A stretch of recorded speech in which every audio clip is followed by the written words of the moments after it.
the lead in the division against the Nationals. To this day, that's the loudest I've ever heard Citi Field. The 3-homer inning against Jordan Zimmerman. The only one I may, Game 3 NLDS, when Chase's name was introduced. Or Grandy's bases clearing double. I forget Grandy's double because Seth's home run and then the dismount with the bat kind of like, oh, we're going to win this one right here. You know what I mean? I remember thinking, this is different. If some of these fans would be allowed to spill onto the field, some things might go down type of thing. That's the energy I got.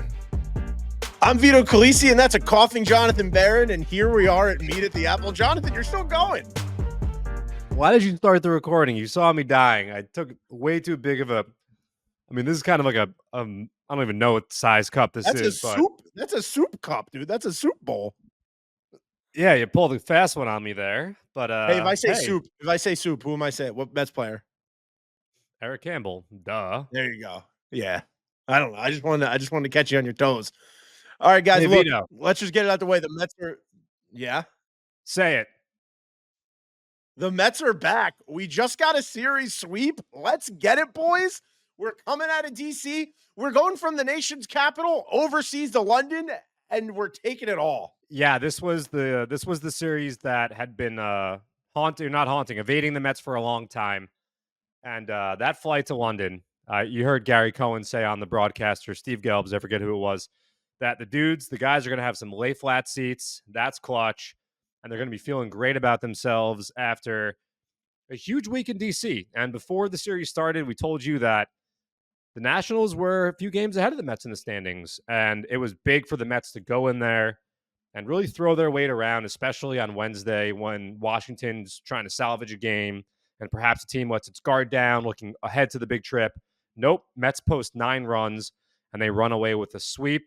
And the first 2 games, hanging on, the kind of games where maybe a week ago, 2 weeks ago, 3 weeks ago, they let slip away. But that's why we keep saying, Vito, when you continue to take leads into the 6th inning, the 7th inning, the 8th inning, the 9th inning, that win probability is on your side. And eventually you're going to find out or figure out how to hammer down those final outs. And they did just that on Monday and Tuesday before a little laugher on Wednesday, which is always good. And one thing I'd like to note, the Mets are 3-0 since they took a very fun group picture on the bus on the way to DC. They are. Yeah, I sent you that picture that Sevy posted. And yeah, look, I mean, if you guys heard our Carlos Mendoza interview, and if you haven't, go back, check it out, hear what Mendy had to say, because a lot of it is so relevant to, 3 days later. He talked about Jose Iglesias' energy and how fitting that Iggy puts the series away with that diving stop on that line drive up the middle. He had a great series at the plate as well. We talked about Mark Vientos with the manager. Mark Vientos hit a big home run earlier in the series, splashed leather all series long, had an RBI in all 3 games.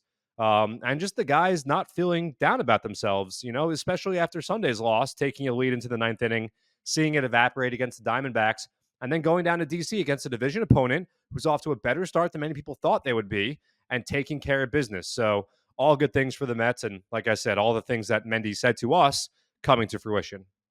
So before we get into an interview we have here with Daniel Murphy, I think John and I will both say one of our favorite Mets, just perfect time frame for both of us, where it's like that age where you're in college, high school into college, you're going to games, you're on your own, you're with your buddies. And like that was his rise to prominence into that World Series run, which was incredible. But before we get into that interview, we're going to do a 5 here. And this is going to be the 5 things we're going to talk about from this Nats series that the Mets did right. I'm David Stearns, and this is the 5s. All right, first thing on this list, got to be the pitching from Sevy and Peterson. John, I don't know what more we could have asked for from these two, especially Sevy. Now, sum it up in a few seconds of what we're going to show people when we get out of this Murphy interview. Yeah, Vito, both guys giving the Mets length, something they needed and something they got from both of the two of them. So we'll talk about that. We'll also talk about Harrison Bader. Had 3 sacrifice flies in the series. Kind of rare today. Guys are all or nothing hitters, but Bader getting the job done with ducks on the pond. So we'll talk a little bit about Harrison's big series as well. Mark Vientos, another guy that had a phenomenal series on both sides of the plate. Another guy that we talked to Mendy about it. He looks so good. John said that just a few seconds ago. So just watch out for that Mark Vientos talk. Also, Pete Alonso, if you want to talk about somebody who looked good on defense, Sunday today's not Sunday. Today's Wednesday. Wednesday's game, Pete Alonso looked just like duct tape.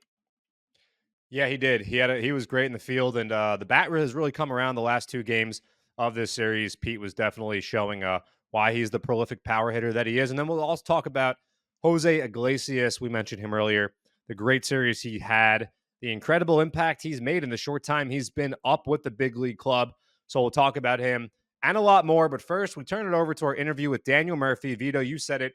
We were so excited to chat with Murphy. And I can honestly say that, and you guys will hear this in a moment, Daniel answering one of the questions we asked and really just recounting the moment. It was one of his bigger moments, one of his more underrated moments from that Dodger postseason series, the 2015 NLDS. People remember the home runs, but Daniel had one particular play that, in my opinion, and I think it's your opinion also, Vito, was the biggest of all of Daniel's postseason moments throughout that entire playoff run. And the depth that he gave the answer with was so incredible and so cool to just hear him kind of relive the moment in his brain. So I think it's enough talking from us. Let's throw it over to the Daniel Murphy interview. Enjoy. Hey, what's up? It's Vito Calisi and Jonathan Barron from Meet at the Apple. We're here with Daniel Murphy. Daniel, we both grew up Mets fans watching you play. I was on my Facebook the other day. I go there randomly to just see memories. I'm not a big Facebook guy. Dangerous game, by the way. Yeah, it's a real dangerous game. But I saw something. April 17th, 2009, I put up a post that said, I feel like I'm going to buy the first Daniel Murphy jersey. Be the only one that bought it. No, dude. No. To this day, the amount of Daniel Murphy jerseys you see in the stands. Yeah. So that was my first full season in the big leagues was 2009. First time through the circuit. And I got it in like the first few weeks of the season. I went to Stitches in Long Island and got it made. What color was it? What color jersey? Black jersey. The black jersey. Yeah, so we were still doing the black ones then. Yeah. I love those jerseys. I feel like, do you remember the home run you hit off the facing of, it was a different name back then in right field, different soda company. And they had a yellow Subway ad. And the umpires couldn't tell whether it hit the ad or not. And there was like a long review. And do you remember that? I do. I think it was off Jordan Zimmerman. You told us before we started that you don't remember things in your career. And you just dropped Jordan Zimmerman. That might be wrong. I dropped it. We'll have to see if somebody picks it up and it's right. Yeah, I remember it because it just grazed it. Yes. And I ended up hanging out, I think, on third base until they did it. The replay, and then also, I guess Subway felt like, they got a massive amount of airtime because the replay was just right there on that Subway sign the whole time.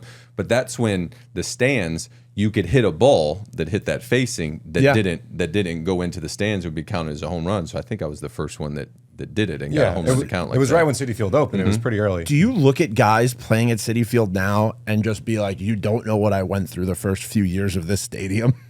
No, that's the Great Wall of Flushing. I mean, like I was saying to somebody the other day, remember when the bullpens were next to each other and you had to hit past that? I mean, like what was your thought as a hitter going up there and seeing this is what they've built? Well, I was a singles hitter at that point, and not that I ever became much of a home run hitter, but David was the one who got the most punished from that. Yeah. And so I didn't really ever think of it. There were balls. I think we played a 2-game preseason against games Boston. here. Yeah. And I hit a ball really good to left field that just landed on the track, ended up being a double.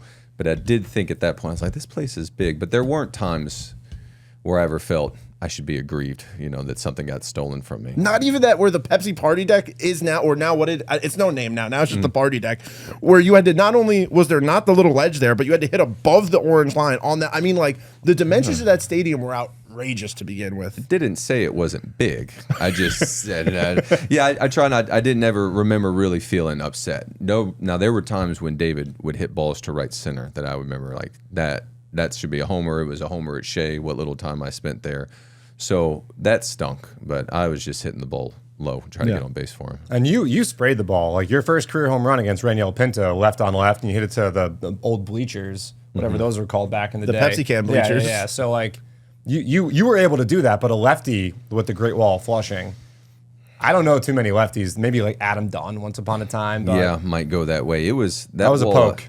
It was a long way out there. I remember Jay Bay used to look like he kind of got swallowed up by the wall a bit out there, and then Frenchie was out there too. So it was bigger, but the adjustments have been made now, so it plays more.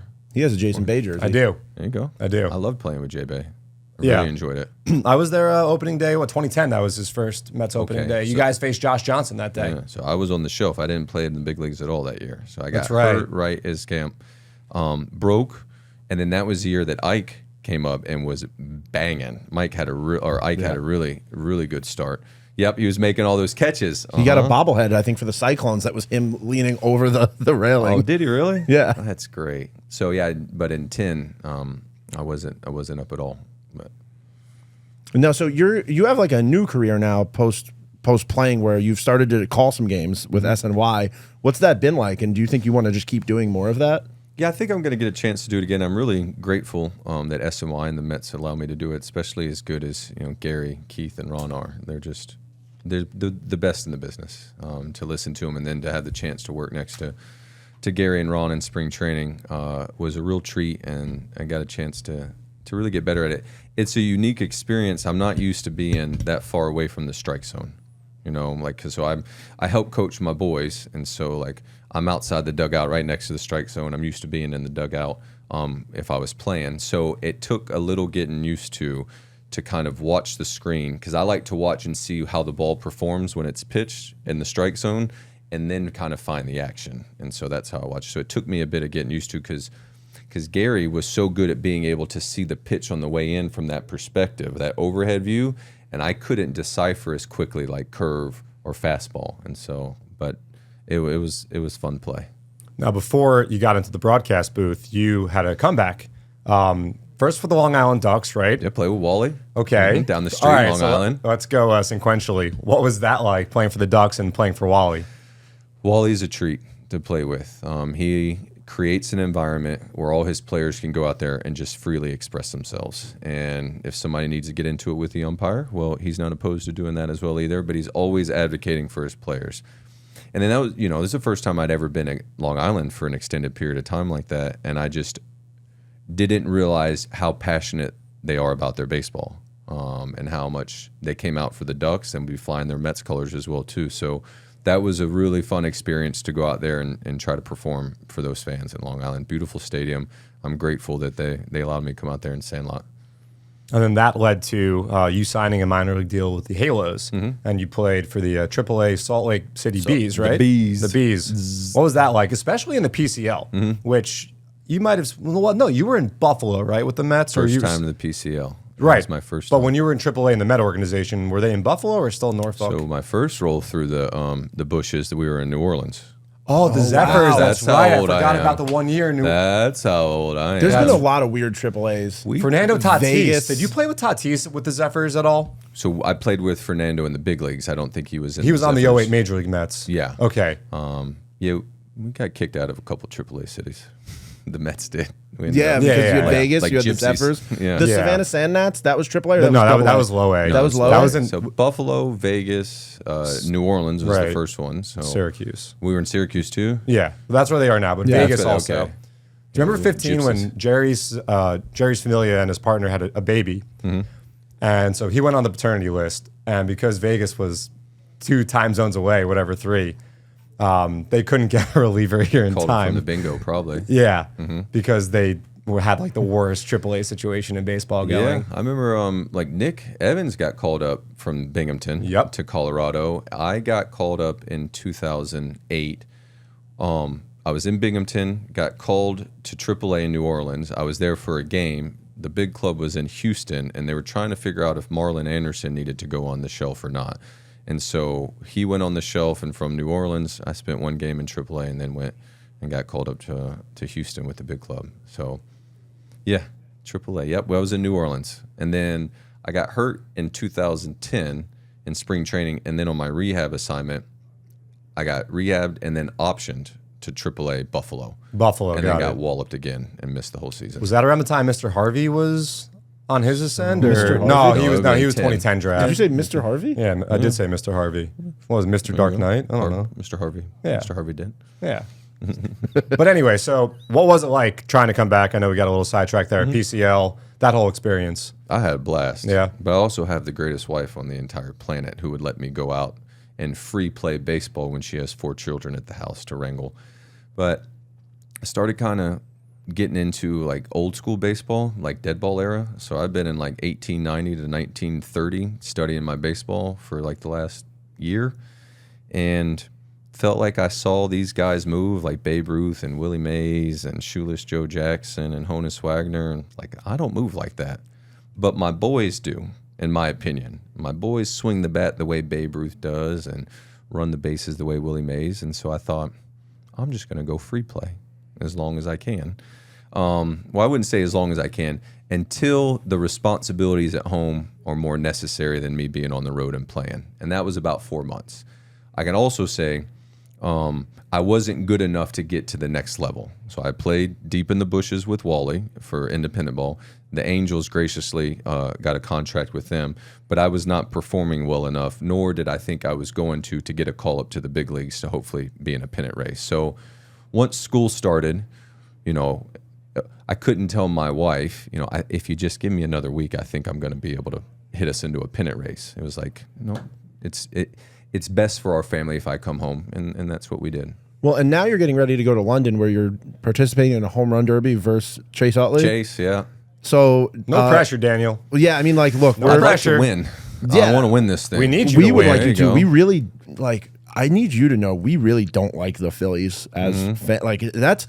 I don't know if you have certain teams you hated playing in front of their fans, or like if you could tell us something, but like us personally, Phillies fans, not a fan. Yeah, awesome. It was the Phillies were the ones that I probably would say I disliked the most. So that's because they beat us up so much earlier in my career. Yeah. It wasn't until, you know, I think maybe that 15 team where we, you know, started smacking back quite a bit. So, you know, to go there and feel like you're getting beat up wasn't pleasant either. Oh, you know what? So me and him had a debate about this the other day. This is 2015. Sunday Night Baseball. You guys take the lead against the division, the lead in the division against the Nationals. Oh, this is a good question. I said, I think to this day, that's the loudest I've ever heard Citi The Field. 3-homer inning against Jordan Zimmerman. Yep, Second so mention of him on the strike three. podcast. So yeah, Grandy gets him on a curve. Duda. I get him, and then Duda gets him off the foul pole. The place was going, yeah, it was buzzing. The only one I may, and you tell me if what you think, is Game 3, Oh, NLDS. Utley is Butley that night. Game 3 NLDS when Chase was name was introduced. Or Grandy's bases clearing double. Because you guys were losing that game. You guys went down early, and then Grandy cleared the bases, and then Cespedes. Yeah, Cess did the kill shot. Yeah, That's right. I forget Grandy's double because Cess home run and then the dismount with the bat kind of like, oh, we're going to win this one right here. You know what I mean? Yeah. I think Alex Wood started that game. We Yes, swung he the did. bat pretty well off of him. But yeah, the Chase getting introduced was the loudest I remember. I remember thinking, this is different than anything I've ever seen. Like if some of these fans would be allowed to spill onto the field, some things might go down type of thing. That's the energy I got. And I was like, well, I'm glad they're on my side. So Well, here that we was go. also the first playoff game in Citi Field history. Yeah. It was. Yeah. I mean, it was the first one for, I mean, that was my third playoff game ever. yeah. Like, and so a lot of this stuff was new to me. And you became Mr. Playoffs. For us, you did. Well, we swung the bat well. See, I Threw the thought ball well. Game 2 of the LCS that year, when Okay. you homered against Arrieta in the first inning. Okay. David had the double over, I think it was Grandy Dexter Man Fowler's head. hits the ball in between the pitcher and the first baseman. David scores him from first. I scoop one up, and then all of a sudden it's 3-0. Yep. And we're turning it over to who had the ball Noah. that day? That was Yeah, Noah. Noah had, Yeah. had the ball that day. There's one thing about you, and I think I told you this, so I don't know if you remember, probably don't, no offense taken. In 2022, we did some vignettes that we played at on the scoreboard, and I got to talk to you about some playoff moments. And I remember I asked you about your tag up in Game 5. And the detail with which you explained it to me was incredible. And I remember I left that room thinking like, wow, the explanation, just like what was going through your mind and like every movement on the field between all 9 that were in the field and you guys on the bases was so incredible. And you're doing it again. Like just the way that you're recalling and just laying it all out there. Can you talk a little bit about that? Because I don't know if too many people actually got to see your description of that play. Yeah. So can you just kind of explain to us? Are you talking about after Lucas's walk? Yep. So I end up getting a base hit off of Zach, my second at bat on a curve. I was going to swing no matter what. Sometimes I just call hit and runs on myself, and so I did on this one. So I bleed one through the hole, and Lucas, I think they get Cess maybe on a strikeout. I'm on first base with one out, and Lucas comes up and works just an absolute wonderful at bat to work a base on balls. As this had happened, this is when the shift was really becoming into vogue. So Justin Turner, my man Swaggy, he's the third baseman. He had swung around to kind of second base, but since there was a double play was in order, he wasn't deep. So because you could have been, but all the infielders are on the dirt. So Swaggy, he's playing in kind of the 3-4 hole. Howie Kendrick, I think, is playing second, and then Corey Seager, it might be, I think, his rookie year. He probably won. It was his rookie. Yeah, it was his rookie year. Yep. And so all that, a little bit of an aside is that when I was playing in college, I was playing third base, and there was a runner on second, and I turned around at one point to look into the outfield for whatever reason, and he swiped third on me without me paying attention, and then we threw the son of a down the line, and he scored, and I thought two things at the same time. That's the coolest play, one of the coolest plays I've ever seen, and two, never let it happen to you again. You know what I mean? So I found myself wanting to do it, and then never let it happen to me again. And so on this one, I'm thinking, I really need to get to third base. I want to get to third, especially with less than 2 outs, because then we don't need a safe hit to score a run. We can do it with a fly ball, a ground ball, it doesn't matter. So Duda's, I think, 3-1 pitch is a very close one, and Gary Cederstrom's behind the plate. It's actually probably could have been called a strike, but he balls it. Duda does the double step, ball, puts the bat down. At this point, I'm kind of slowly, I go off faster than I want, if that makes sense. My first step or two is like, I feel like I feel like somebody sees me because I'm up to something right here. I'm trying to get to third. And so I go rolling by Swaggy, Turner, and I can feel him on my 6 now. He's behind my right shoulder, enough so that, like, he's gone. I don't think he's not in the play. Not that he's not paying attention, it's just he's not involved in this anymore. I roll by Howie. He's not there. And then I want to give a peek to Zach, because Zach is a sneaky little sucker as well, too. He's really athletic, and he's always paying attention. And I don't want... Well, what would be worse than getting run down by the pitcher at third base when you're already in scoring position? It would be one of those times that Murphy tried to put his invisibility cloak on and didn't work again. So I give a little bit of a peek to Zach, and he's probably upset that the pitch wasn't called a strike and getting ready for Trav's at bat. And then the last thing I see is Corey Seager and I lock eyes. And at the point that Corey and I lock eyes, he realizes this guy's gone, and I am. I'm out of here. I just book it there. So much so that my boy Tuffle wasn't paying attention. He's cleaning the bag off. If you go and look at it, he's cleaning the dirt off the bag at third base, and I come slamming in there. And once you realize you're going to be safe, you get to just pimp the dismount too, as well too. It's like, oh yes, exactly.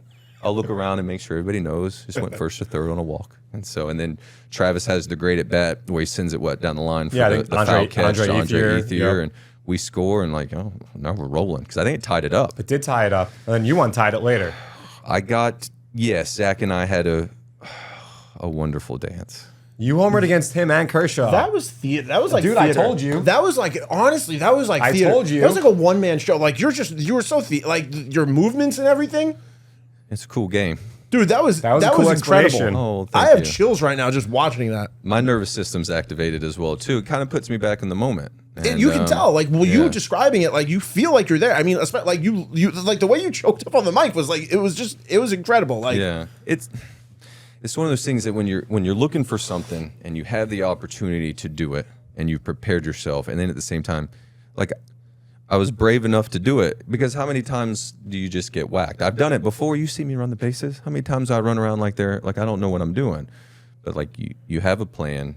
It gets and you're brave enough to want to do it, and then we end up tying the ball game up and winning it later in the game. So yeah, that was a fun one. That's probably my favorite play, maybe and that I've ever been a part of. So hearing that you're just that total recall, just how interested, like, you seem like just a big student of the game itself, and you're still interested in it. I just want to recommend a book for you real quick. There's this book, Lords of the Realm. I don't know if you ever read it. You've read it? I haven't. Wait.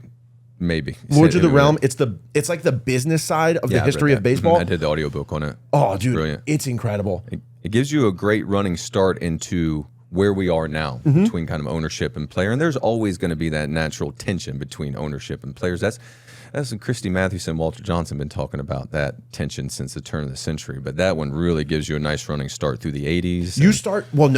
It starts all the way, because there's two. I think there's The Game, that's one, and then okay, that might be the one I did. Lords of the Realm starts even in Elysian Fields in Jersey, where like baseball so might have started. okay, and then so it goes went all right the way there. through. Like they talk about Catfish Hunters free agency story from was it Oakland to New York, to New York, right? and Yes. how they camped. Like I think the owner of the A's camped outside of his house because he just didn't want anybody to come by and like snipe him.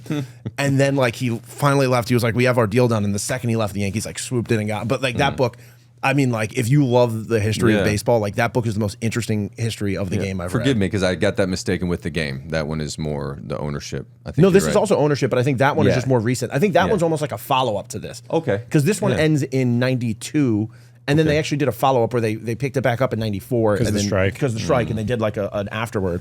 Sorry, I wanted to recommend that No, book. it's We have good. that's the most free press we've ever done for somebody. But I think just to segue into something Mets fans would really be interested to talk about, do you still, like, catch up with the guys from that you played with? Like, do you still talk to David? Do you still talk to Matt? So David and I actually, and Josh Satin and Ryan Zimmerman, were going to go on our second golf trip this year. So, and I still text David. I text him quite a bit. So we go golfing together. So I get a chance to catch up with him.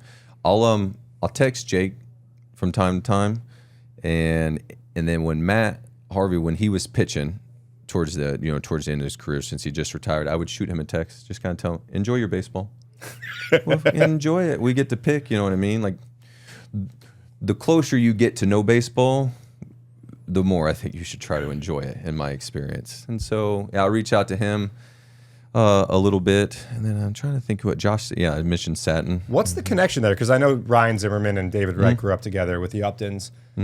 What's the connection with Josh Satin there? I mean, you guys are all tight. Yeah, so Josh and David live in LA together, and they golf quite a bit. And they hang out together Gotcha. quite a bit. And Josh is, if familiar you are with him, is just a wonderful time. He's just great to have around. Great people person. Are you going to meet up with David in London? Because I think you're both going, right? That's the hope, yeah. So his wife Molly is going, and then my wife Tori's going to go. So we're pretty excited about that trip right there. Anything you're looking forward to doing while you're in London outside of just beating Chase Utley and making Phillies fans mad? By the way, you already kind of beat Chase Utley once. So, like, if this doesn't go our way, which it will, It will. but if it doesn't, like, you kind of won the big one in the 2015 LDS. We'll take it. And you should remind him of it. Maybe, like, subtly. I'll poke him remind a him. bit. Yeah. I like that. I'll Yeah. poke him a bit. Yeah, because I thought his ball was gone, by the way, off the bat. Yeah, the one with Yuri's? Yeah. And the pinch hit of it. Oh, we all thought it was gone off the bat. Well, we got to wrap it up. You got places to go. Dude, thanks so much for just joining us and sitting in with Absolutely. us. Cheers. Thank Thank you you, guys. Daniel. That was a treat.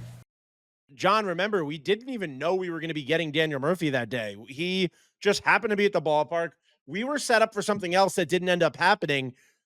And we just found out that the opportunity arose and we were able to talk to Daniel Murphy, which was just, I mean, like, what a surprise.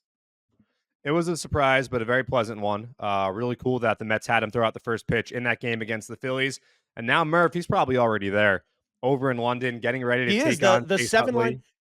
Did you see the 7 line post a picture of him holding the 7 line flag, reenacting the moment they clinched against the Reds? No, I did not. That's awesome. That's so cool. I didn't see that. But so Murph's there, getting ready to beat Chase Utley in that home run derby. A lot of other great Mets alumni. I mean, you talk about our childhoods, Vito.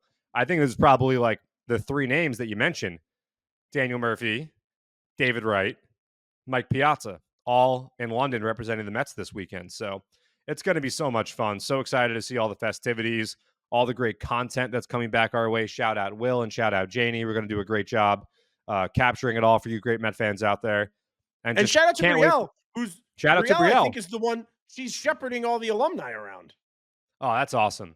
That's really cool. So that'll be a great experience for everybody. And yeah, I mean, couple tough games, but we have a series to look back on here before we look ahead to the London series. Why don't we just talk about DC first, because there's lots of good things to talk about for the Mets in this series, right, John? Yeah, I mean, where to start? There's so much, like you mentioned. I think we start behind the dish with Luis Torrens, who had a huge day on Wednesday in the series finale, hits 2 home runs, had 3 hard hit balls. And if people are surprised by the power that Torrens showed, he also had a 2-run double on Monday night. Don't be, because if you're unfamiliar with Luis, he did hit 15 home runs for the Seattle Mariners a couple of years ago. So he's a guy who has shown that he can hit for power in the major leagues. And how about the arm behind the plate, throwing out a couple would-be base stealers in this series? He's just been a breath of fresh air behind the plate. We know Francisco Alvarez is rehabbing. It sounds like he's going to return to the Mets when the team comes back to New York next Tuesday against the Marlins. And we'll obviously see what the Mets do. Unlikely they carry 3 catchers. You never know. But Torrens has been great in the short time he's been here. So nice to see a guy come in. And such a hard thing for a player to do, especially a catcher, to come in, no experience with these pitchers. Usually a catcher has all of pitchers and catchers in spring training, and that's like a 2-month process before you get to the season. And then obviously as you go along, you accumulate all that experience working with guys. Torrens had none of that, and he's still been so great. So just a really shrewd move by the Mets to acquire him from the Yankee organization, knowing that he had the opt-out of his deal. Incredible performance by Torrens all around. Yeah, I mean, dude, the performances in this game were outrageous. I want to talk about triples. There were 5 in the last 6 games now, which is just a crazy amount. I think you heard Gary Cohen say it in the broadcast where he said the Mets are a triples team now. And the reason I wanted to move to triples now, John, was because did you notice what happened during Tyrone Taylor's triple? I did not know. It was such a stupid small thing, but Tyrone Taylor gets the third, and he was just kind of doing one of these. And everybody in the dugout was going like, what are you doing? They got to do the slap. Oh, yeah. That's funny. No, Tyrone's been great. I mean, Starling Marte legged out a triple a couple nights ago. Look, oftentimes triples are kind of put it in a spot where they're not, or have a fielder overrun the ball and let you get the extra base. But for Tyrone, I mean, he almost hit that ball out. I thought it was out initially, displaying great power to right center field. So the triples have definitely been in vogue for the Mets. I think the triple is arguably the most exciting play in baseball, probably right behind the inside the park home run. But those are so few and far in between. You never see inside the park home runs. Have you ever seen an inside the park home run in person? I did. I saw a Ryan Braun inside the park home run when I was in Milwaukee. Okay. And I only did the accent because real quick, I was literally I went to a Brewers game when I went to Chicago Sox and Milwaukee, and it was Casey McGee bobblehead day. And Casey McGee, he stole an all-star appearance from David Wright, He did. And I still have that bobblehead. And I was looking for tickets outside. One of the nice Brewers fans is like, "Oh, it's bobblehead day, show. Oh, you're not gonna have a lot of luck getting in there, pal." So I get my tickets, I go in, and then my friend walks in and he's like, "Oh, what did I miss?" And like a nice Brewers guy turns around and goes, "You missed a Ryan Braun inside the park home run." Oh, wow. That's a decent Milwaukee impersonation. I give it a 6 out of 10. I feel like my Philly impression was money that I did a few weeks ago. My Milwaukee you started Philly there. You started off Philly there. No, man. Don't look. I'll bring the Philly back when you listen back, you'll hear it. It was Philly at first, and then the second time around, you got it. You focused up a bit more. Okay, that's fair. I squared up. I really squared up and did it. And then you know what, John, I did just remember it was and ended up being a triple and an error. So that whole story was meaningless. That's not inside the park home run. I saw Jose Reyes hit one in September of 2006. I think it was Matt Kemp. It was against the Dodgers for sure. Matt Kemp came in on a ball. I think it was Matt Kemp. Misplayed it. Ball got by him. And I'll go a step further saying that particular instance was probably the most exciting play I've ever seen in baseball in my life. Jose Reyes running around the bases for an inside the park home run during his height back in 2006. That was awesome. And I remember he slid head first, and it was like he dove into a swimming pool of dirt at home plate, and he just laid there for a second, just embracing it all. And Shea was rocking. Oh, man. Those are the days.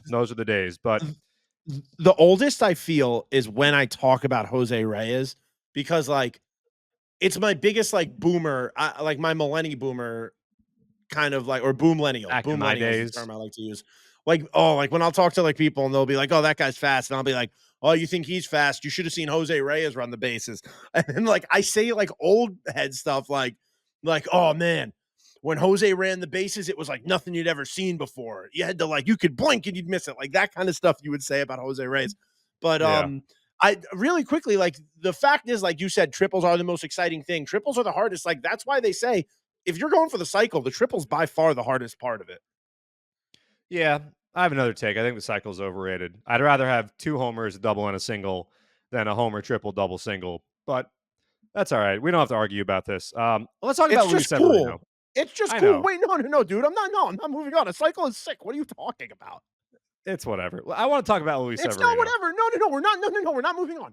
A cycle is not like whatever. A cycle is an incredible thing to see. One, it's rare. Like, Okay, I understand Vito, what I you're saying. understand that. Four, I understand four that, home Vito, runs. but tell me, 4 home runs what's in better? 4 home runs in What's a game better? is cool. 2 homers, a 4 home double, runs and in a a game. single, or a homer, triple, double, single?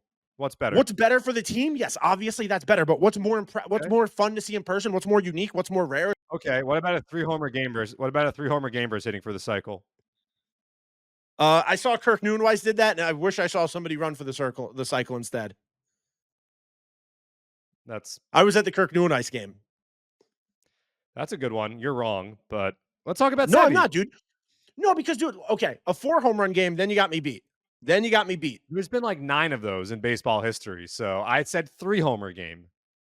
I know, a 3 homer game. No, hitting for the cycle is more impressive.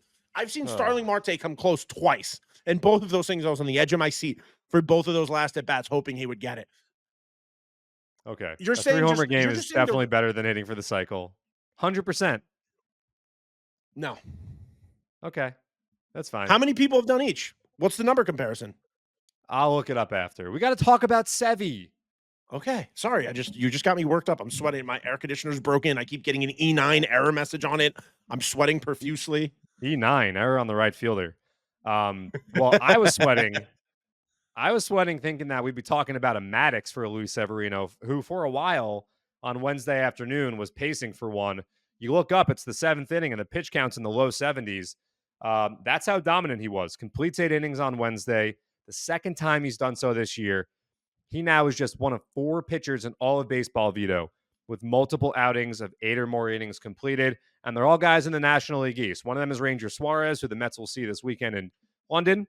One of them is Aaron Nola, who pitched today for the Phillies on Wednesday. The other one is Max Fried. So that's some great company that Sevy joins there. And I love the emotion when he got that double play to get out of the 8th inning. He was showing fire coming off the mound. And it reminded me of the fire we saw from him. I think it was his second start back in April when he pitched in Cincinnati. He had a rough inning. He had walked the batter in, and then he got out of a jam with a strikeout. And he stepped off the mound and gave a big audible grunt. And I just love seeing the fire from Sevy, who's having such a great season for the Mets.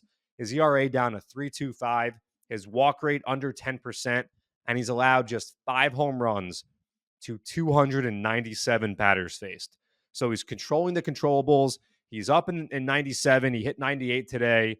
What an outing by Luis Severino, who continues to be really a bargain for this Mets team so far during his time here. I have a funny Luis Severino story for you. Okay. You know how he ran out early last week? I do, yes.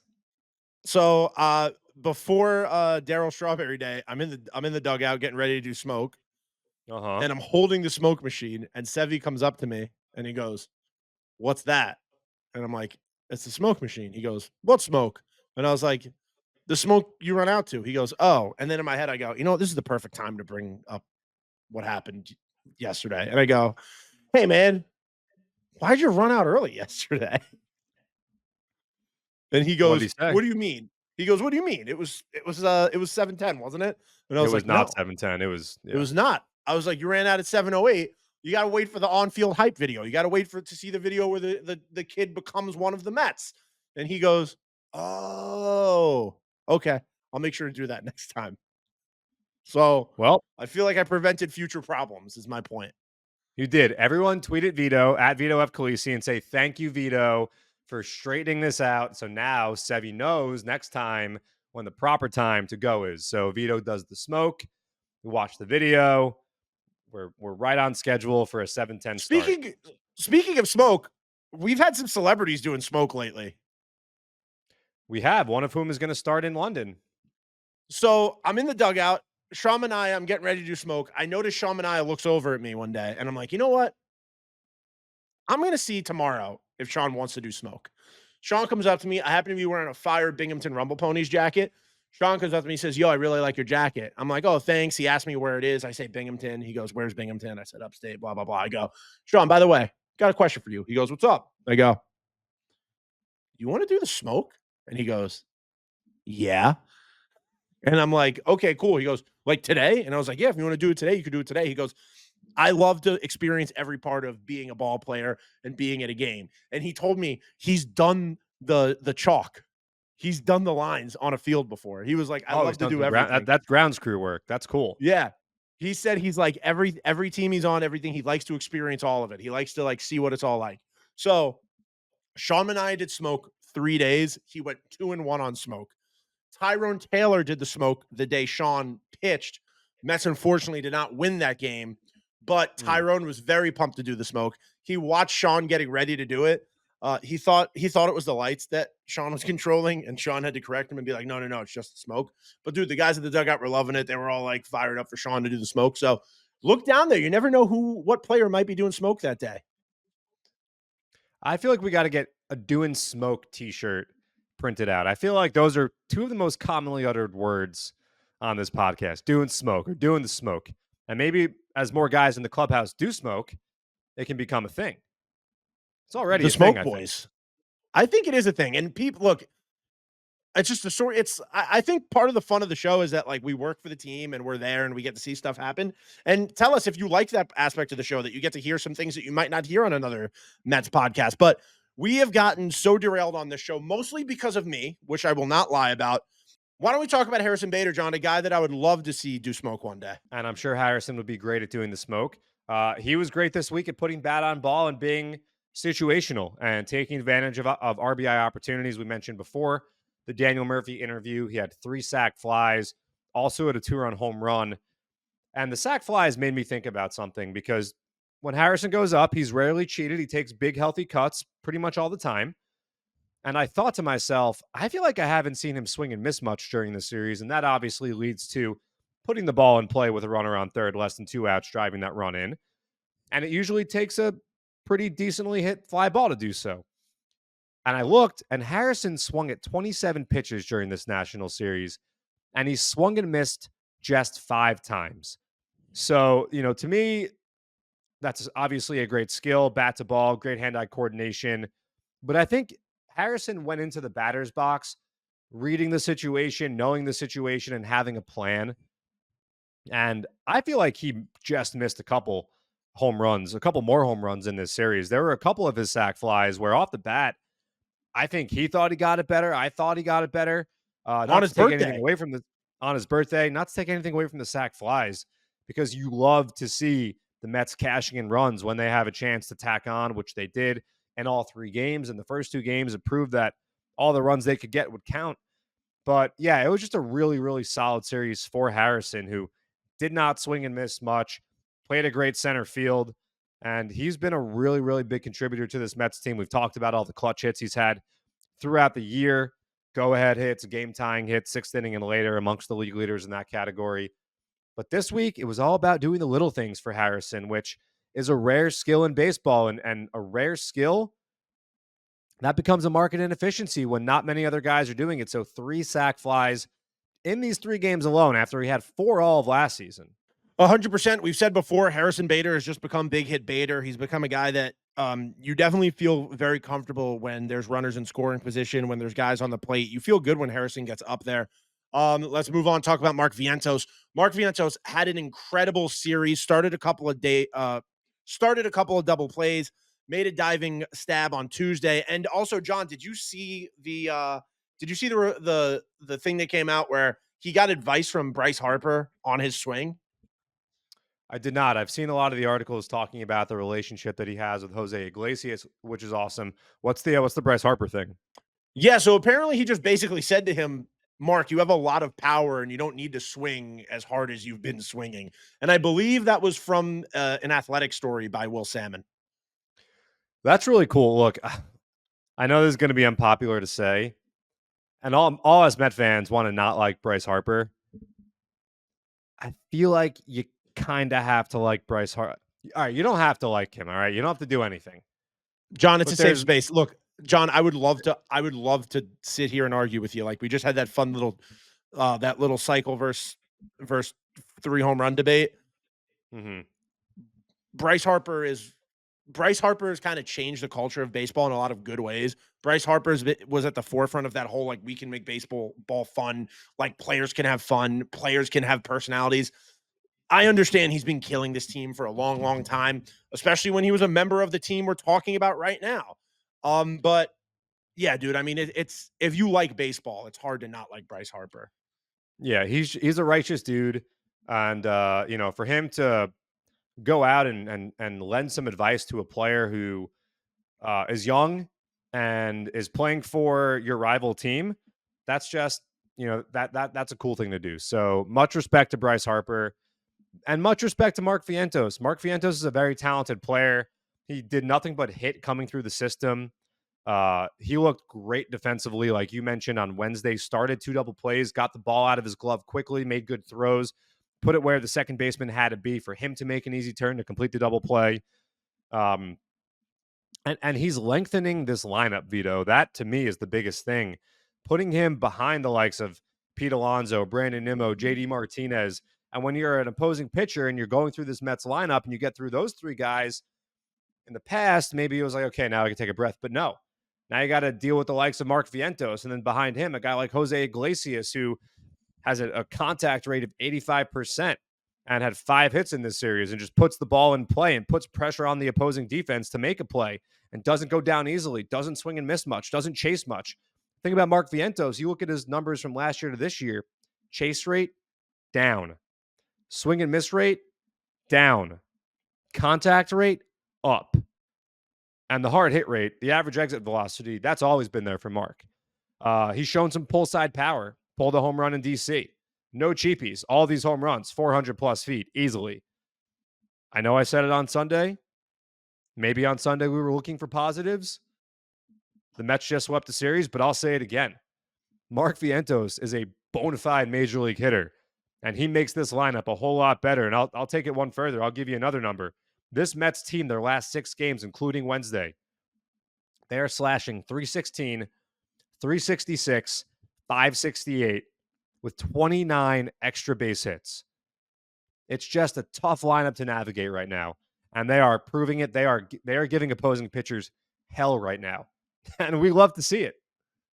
Yeah, I mean, look, let's talk about another slash line right now. Lindor, since moving the leadoff, slashing 316, 382, 506. I mean, we talked to Mendy about this. That's why you got to listen to those interviews we get to do with Carlos Mendoza, or even the ones we get to do with David Stearns, because we get to bring up to these guys and ask them, like, what the process behind that decision making was. And I do think we get a little more intimate of a conversation because we're sitting in a room. It's not in a huddle with a bunch of other reporters. So getting to hear Carlos Mendoza sit there and actually explain the thought process and explain what it was like and what it was for, and then see it come to fruition, I think it's really cool. And I'm going to make a connection right now. The slash line I gave you in the Mets' last 6 games and the slash line you gave me, Lindor hitting leadoff this year, those are pretty similar slash lines. I mean, we know that Francisco's done a great job reaching safely in the first inning of games. Since he moved to the top of the lineup, we know that this is something that he's comfortable doing. He did it often in Cleveland. Mendy said that to us in the interview with him. But I'll say this, and I don't think it's a stretch, and I think it might be a little bit obvious, but when you draw the connections and hear his slash line and then the team slash line, you can easily draw the connection that this Met offense goes as Francisco Lindor goes. He's getting on base. He's putting pressure on the opposing pitcher. He's someone to worry about. He's someone who we saw steal 30 bases last year. He's been stealing bases recently. The Mets were aggressive on the bases all week in DC. You love to see that, just making life difficult for the other team. But I mean, since he's been moved to the top of the lineup, he's been so good. Since he changed his song to My Girl, he's been so good. Francisco Lindor has just been a joy to watch. Obviously, we know how great he is defensively, and we kept hearing people say, even during the height of his struggles, he's too good of a hitter. He's too good of a hitter. He's too good of a hitter. He's looking good from both sides of the plate. Really exciting to see Francisco Lindor finally finding his groove. And him and the rest of this Mets lineup, 1 through 9. I mean, you had Luis Torrens today hitting 9th with 3 hard hit balls. And then the lineup turns back over, and you have Francisco Lindor atop the lineup with, you guessed it, 3 hard hit balls. I mean, this is a long lineup, and that's great. And hopefully they can keep it going in London. So Mets fans, All-Star voting just opened up, and I think it's time, go out there, vote for your Mets, vote to see the guys go to Texas because it's important. I mean, I miss the days of the paper ballot, John. I miss going to the ballpark and like grabbing a bunch and like handing them out to kids at school or just like filling them out like all game long and stuffing them into the box. But get out there, vote for your Mets. Brandon Nimmo, that's a guy who has yet to go to an All-Star game, and I would love to see Brandon Nimmo go to an All-Star game, John. Absolutely. So worthy. You talk about clutch, all the clutch hits, really all the single-handed games that he's won for the Mets this year, playing great defense as well, so steady in left field. And there's not a better guy than Brandon Nimmo. So isn't it crazy he has not been in an All-Star game, dude? Yeah, I mean, look, you know how it is with All-Star game voting. It's it's political and it's a math equation. It's a math equation. When one player from each team needs to be represented, sometimes it takes away deserving spots from other guys. But there's no one more deserving than Brandon Nimmo, who continues to be a great player and a great human being for these Mets. One other guy I want to shout out from this series, and that's David Peterson, who likes Luis Severino on Wednesday. On Tuesday, pitched into the 7th inning, really made easy work of the Nationals. The Nationals were aggressive, and David pitched to contact. And when David Peterson is right, he is doing what he did on Tuesday, and that is inducing ground ball after ground ball after ground ball. Bad day to be a worm when David Peterson's on the bump. And on Tuesday, David Peterson induced 13 ground balls, and he dominated. He was great. So you love to see that from David. Him and Sevy giving the bullpen a much-needed rest. And now the team has 2 days off before they play on Saturday in London. So shout out David Peterson, who's allowed just 2 earned runs in each of his 2 starts since returning from injury. And he is a guy who you can slot him in and count on him to go every 5th or 6th day in that rotation. Gives the Mets options. Do they want to move a starter to the bullpen and give a little help there? Do they want to call someone up, a Jose Buto possibly, and insert him in the bullpen where we know he can be effective? We saw that last year when David Peterson's able to take the ball every 5th or 6th day. It just gives you options. David Peterson coming back sneakily, quietly, a really, really big deal for this Mets rotation. And I think possibly a trickle down, a positive one on the bullpen. You know what's weird with David Peterson, dude, is like there's one David Peterson game I always look back at, and it's the Seoul Peacock game of 2022. When they were in Miami. And like, I just remember watching that game and being like, oh man, like David Peterson's going to be a problem in a good way, like a good problem. No, David Peterson has had some dominant outings in his career. Don't forget, he was a 1st-round pick. This guy is no slouch. He's got some of the best extension in baseball, and that is how many feet you cover between the rubber, the 60 feet, 6 inches, and home plate. And the greater the extension, the higher the perceived velocity. So even though he throws maybe 93 with his 4-seam fastball on average, with his extension, hitters have less time to make their swing decision because he's on top of them and the ball has less distance to travel, making the perceived velocity higher.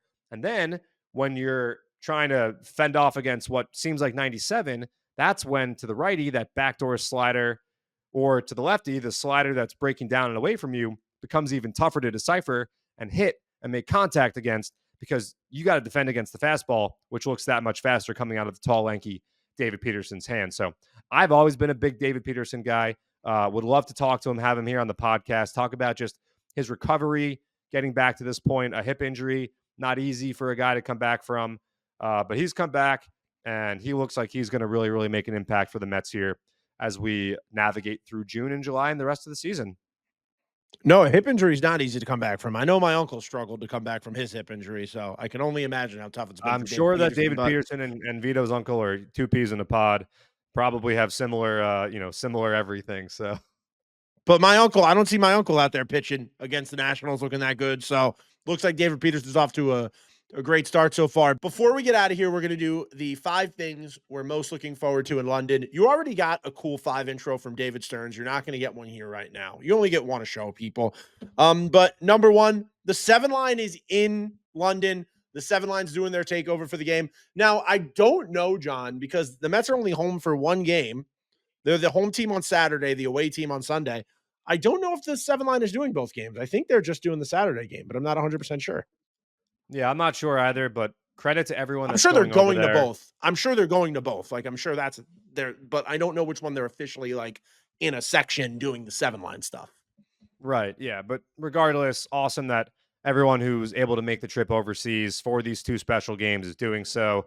And make some noise. Support the guys. You heard Mendy talk about the environment there in London Stadium, and it's how it's kind of like a soccer game, just singing and noise throughout. So that's awesome. That's unique. And definitely cheer the boys on to hopefully getting a victory. One thing I'm looking forward to seeing is the Mets using these two games as a bit of a barometer. We know that there's variables in these two games. Number one, London Stadium, and then also just the fact that these teams are traveling overseas. You heard Gary and Keith talking about the sleep schedules and how that can be a factor, and guys going over to London in the past, struggling with that, not sleeping on the flight over there, and then really kind of getting screwed up with their sleep for not just the weekend, but then also coming back to the States. So not normal games, but still the Mets, who faced the Phillies about 3 weeks ago now. Yeah, 3 weeks ago. They played 4 games, 2 at home, 2 on the road. The Mets unfortunately let a couple games slip away that they probably should have won. And glass half full guy says, hey, they probably should have won a couple of these games. They were in position to win a couple of these games. So there's no reason to think the Mets can't stack up with the Phillies in these 2 games. So I'm excited to see that. I really am, especially after coming off of the sweep. Go out there and play with one of the best teams in baseball and compete with one of the best teams in baseball and beat one of the best teams in baseball. Don't forget, back in 2022, when the Mets won over 100 games, that's the year the Phillies went to the World Series. And that's the year where the Mets absolutely owned the Phillies throughout the entire season. They did. They certainly did. Of course, things are different with Philadelphia. Ranger Suarez is a different guy than he was back then. You still have Nola. You still have Wheeler. Bryson Stott and Alec Boehm have been 2 of the hardest hitters in baseball to put away. They kind of counteract the all or nothing type guys at the top of the lineup, a guy like Schwarber, Bryce Harper to a lesser extent than Schwarber. But look, it's a great lineup. Not going to sit here and tell you it's not, but we also just told you about 15, 20 minutes ago, which is a good reminder that we should probably hurry this up, that this Met offense is cooking. This Met offense has been really, really, really good recently. And going to London Stadium, there's no reason to believe that the Mets cannot continue that. And they've got a very rested bullpen, which is a big factor here going into this London series. All right, the third thing we're excited to see from London and the Mets is social content. Now, I know they're going to do something with the food with a special celebrity guest. And no spoilers, Vito. Come on now. No spoilers, just a hint. But dude, the food, they're doing it's not just typical ballpark food. They're doing a lot of classic London food. Like you could get samosas, which I know samosas are big at cricket matches where you can get those. There's a 2-foot-long hot dog, which is more of the American side. I believe they're doing, I don't know. I'm trying to see if it is here, but I thought I heard that they were doing shepherd's pie and stuff as well. But there's just a lot of interesting food happening at the game. So if you're out there, take a picture, tag us, and let us know what you decided to eat while you were there.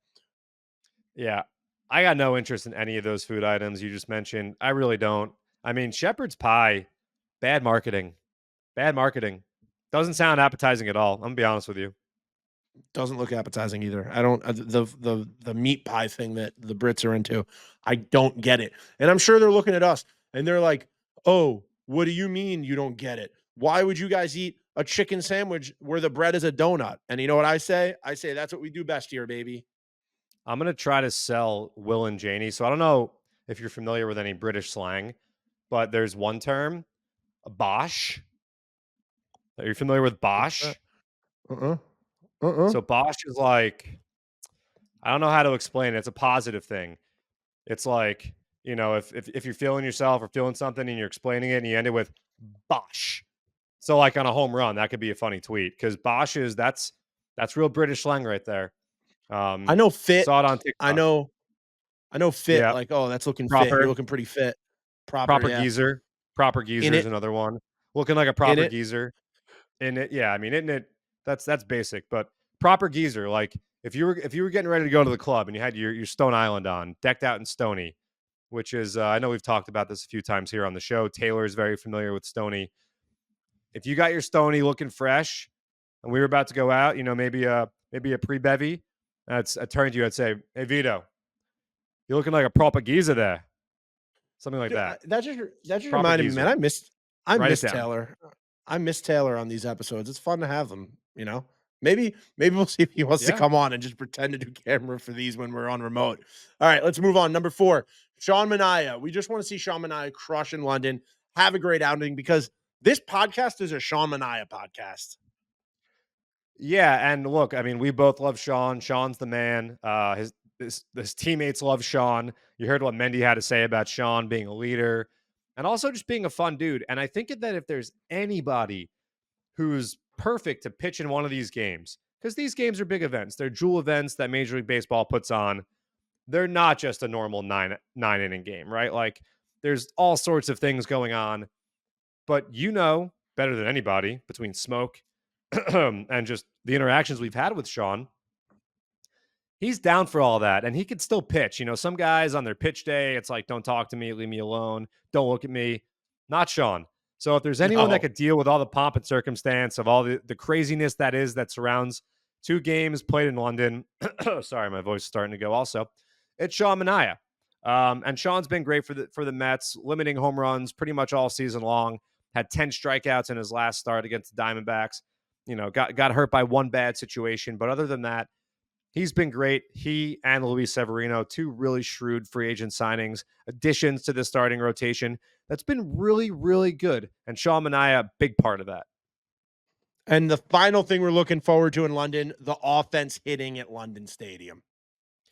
Yeah, I mean, look, how could you not be excited to see what these bats are going to do in London Stadium? We heard Mendy say, and I got to look into this, the modifications they've made to the ballpark. Did you see the video? No. I saw the MLB soccer Europe field changeover. Oh, that's what I'm. Yeah. That's what I was talking about. They change up. But did it have numbers on like the dimensions and stuff? I didn't see any of that. No, but I mean, like you're seeing the complete, like you're seeing the field the bleachers get taken out, the field get built. Fans should be ready for high scoring, high energy games. That's just it, and that's fine. That's exciting. And this Met offense, like we've said a couple times throughout this podcast, like Carlos Mendoza said to us when we spoke to him on Sunday, the offense has been real good recently. And a lot of it goes back to when he changed the lineup up a bit, but a lot of it has to do with Mark Vientos coming in, being a big bat, a big force in the middle of the lineup, and the bottom of the order getting it done as well. Guys like Jose Iglesias, guys like Luis Torrens, guys like Harrison Bader taking advantage of the guys ahead of him getting on base and driving them in, and then the lineup turns back over, and you're right back to square one if you're in the opposing dugout on the opposing pitchers. So Phillies have a great lineup. You don't need us to tell you that. The Mets offense has been cooking of late. You don't need us to tell you that anymore. So this should be a really, really fun couple of days in London and some interesting start times. 1 p.m. on Saturday. When's the last time the Mets played a 1 o'clock game? No, I don't know. And then it's an even earlier game on Sunday, right? 10 a.m., which is almost like 10 a.m. Sunday. Which is what the people that live on the West Coast experience for NFL Sunday, because the one which Eastern I've always game, been jealous of. Yeah, I know it's a great lifestyle, right? 100%. I've always been jealous of the Super Bowl that ends at like 8 p.m. Right, but it's also similar to what we experience when the NFL goes to London or Germany or wherever else they play games. You wake up, you got a game at 9 a.m., and then you got that game ends, and you got the 1 o'clock slate. So it'll be cool. It'll be cool for a 10 a.m. Met start. I have the dimensions real quick here. Okay. All right, this is 2023. I don't know if they changed it, but 2023, the dimensions were 387 in the power alleys and 392 to center field. 392 to center field. I mean, Shea Stadium was 410. That's like 20 feet. That's like 20 feet. Citi Field is 408, right? 408. Yeah. I mean, Pete had a few hits in this series that will definitely have been out at London. Oh, Mark Vientos. I think he had a sac fly on Tuesday night on a ball that my first thought was, well, that's gone at Citizens Bank Park. Yeah, Bader as well. Sac fly would have 100% been out. Yeah. Just to straightaway center field. Oh, yeah. I mean, look, it's gonna be fun.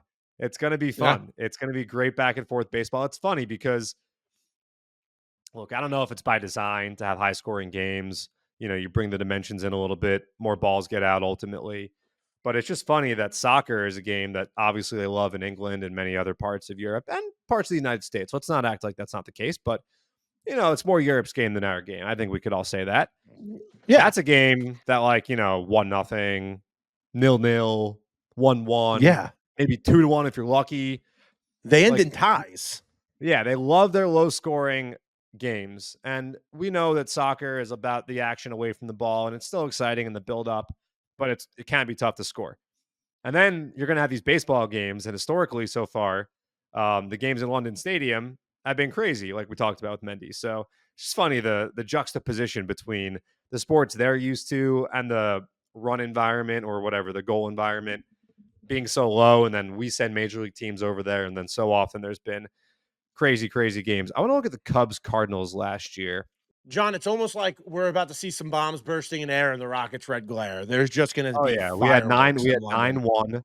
We had a 9-1 final, and we had a 7-5 final. Yeah, 7-5. So high scoring games. I mean, not like that Yankee High-scoring Red game, Sox yeah. game. No. And probably not like the Field of Dreams game. No, what was that, like 10-9 or something like that? I The remember Field Tim of Dreams Anderson. game was absolutely outrageous. It was one of the craziest baseball games I've ever watched. Hey, fun baseball is good baseball. I think we can all agree on that. It's Any baseball is fun baseball. most baseball is fun baseball, but Some it's baseball is not always fun baseball. baseball. It's always fun baseball when you got the Mets sweeping series like they just did against the Nationals. The Mets are back, baby. David Stern said it. Win today. That's exactly what the Mets have done the last 3 days. And now it's on to London as they look to keep it rolling before coming home for, mind you, big 6-game homestand against the Marlins and the Padres. And we will be back to preview that series on Sunday, talk about what just happened in London. Real quick, AGBC, sorry for going long. We'll meet you all back by the Apple. You can follow, subscribe on Apple, Spotify, wherever you get your podcasts, on Twitter, at Vito F. Khaleesi, at JMB9191. See you guys on Sunday.